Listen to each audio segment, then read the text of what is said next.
Alright, so here's an update on my Polaris Scrambler 4x4 2001. It's a 500cc. Alright, so I was in the process of snorkeling it. This is a little ugly up here. I'm going to work on that. But generally what I did is I snorkeled the PVC cover, or CVT cover. It's all got silicone and all that good stuff. And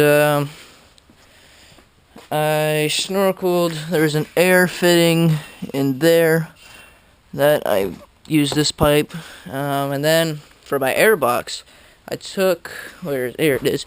This is what normally goes on. It just goes on right on top, and that's how much air gets sucked in. And I use these two with these two pipes coming up to here, these two.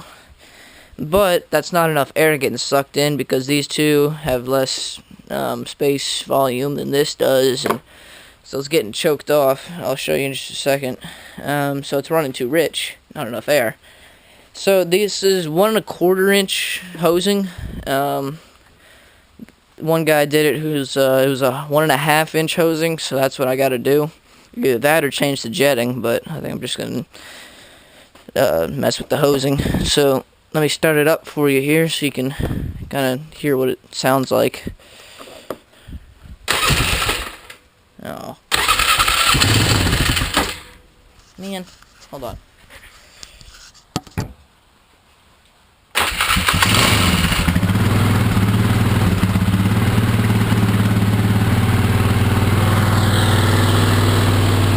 Alright. So it's good at idle.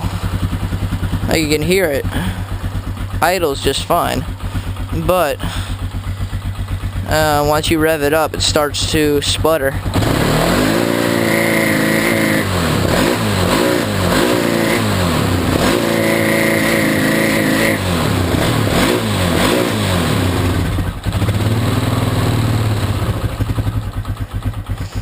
Yeah, so you can hear these are squealing trying to get enough air in. So I have to change the hosing, and then after that it should work fine. Everything else is good. It's just the air box. The front gear case here, the line came up to here, so I wrapped it around. Now it's all the way up to here. That's that one. Another thing you have to snorkel is this has a little hole in it to allow the coolant to expand and contract. So that's routed up to here.